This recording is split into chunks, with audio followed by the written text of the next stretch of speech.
A few showers and maybe even a rumble of thunder moving through mid-Missouri early this evening, but that's all preceding what's going to be much colder air building into the region. And for that, freeze warnings have been issued for a majority of the viewing area. You'll want to make sure that you do take those sensitive plants indoors as we head into the overnight hours, as many of us are going to be dropping to at least freezing into the overnight hours. We'll also see some pretty strong wind gusts overnight tonight, lasting through much of the day on Monday. So we're also going to have wind chills that are likely in the low to mid 20s as we're waking up into tomorrow. Here's a look at satellite and radar here right around the 6 o'clock hour this evening.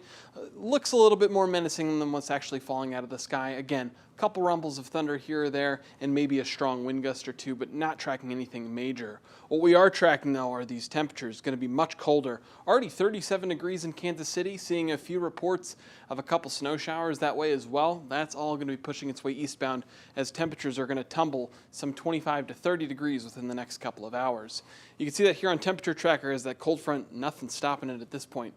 We're already down into the lower 30s by midnight. By the time we get to sunrise tomorrow, many of us will be waking up to freezing or below freezing temperatures by about 7 o'clock, and we don't really recover all that much. By lunchtime, we're still only in the upper 30s and lower 40s, and with that strong northerly wind throughout much of the day, those wind chills are likely going to be in the 20s and upper 20s for much of the afternoon. We should get a little bit of sunshine, though, especially into the afternoon hours before clouds build back in into Tuesday, which brings us a chance at maybe a sprinkle or two, but in general, there's going to be a lot of dry air to go around, and things should remain fairly quiet for Tuesday as we slowly but surely warm up as we're headed into the end of the week. Unfortunately, we will be dealing with low temperatures that continue to flirt with the freezing mark, so frost and freeze issues could be possible through at least Saturday before we start to warm back up into the end of next weekend. So you're likely going to need to keep those plants either inside or find ways to keep them covered over the next couple of days.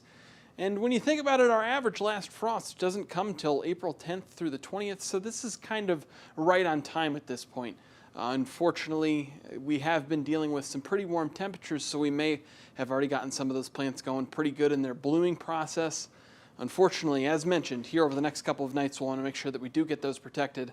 Outside of a few rain chances Wednesday and Thursday, the 7-day forecast remains fairly quiet.